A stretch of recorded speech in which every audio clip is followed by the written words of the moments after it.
You've got to have passion for what you're doing, or it's not going to really be effective. And so that's why I think talent and passion, go arm in arm. And so when they intersect, when they cross over, I think you've really found, Bob, the secret to having a fulfilling life. And then developing those talents, never stop working at it and improving your talents.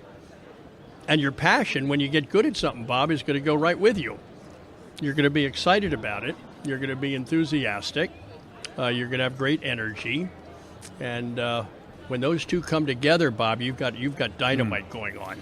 Well, and I would imagine that you have some mismatches that are out there. You have people that have talent. They can do stuff, but they're not particularly passionate about it.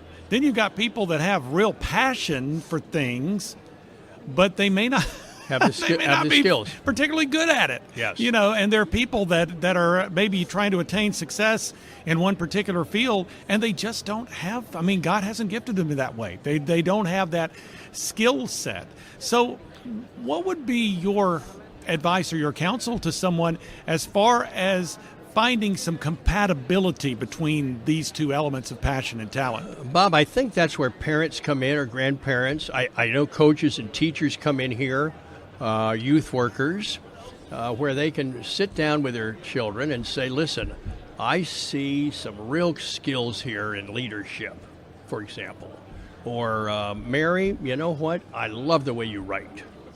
You've got a real gift here, the way you use words and your creativity. I really see some future for you here. We need to have those frank conversations with our children, when they're young, so that they grow up being aware of what they're good at, and they don't have to be world class, but at some point they're going to have to decide what is the thing I do best.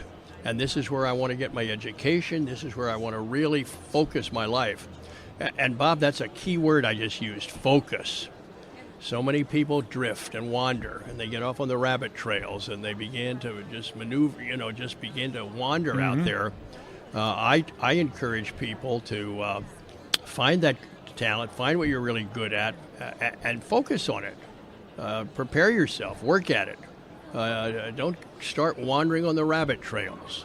Don't start out there doing 6 or 7 different things, and that you're not really getting things accomplished. I remember D.L. Moody once said, "This one thing I do." So did the Apostle Paul, didn't he? D.L. Moody went on to say, "This one thing I do, not these many things I dabble with." That's good advice for us. And so we can't do everything.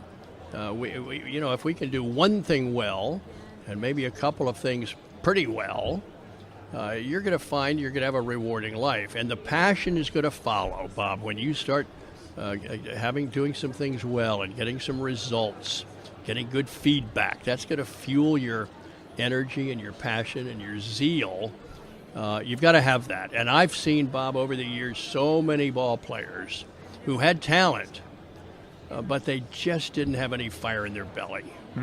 Just didn't have the enthusiasm for it. And they had fair careers, pretty good careers.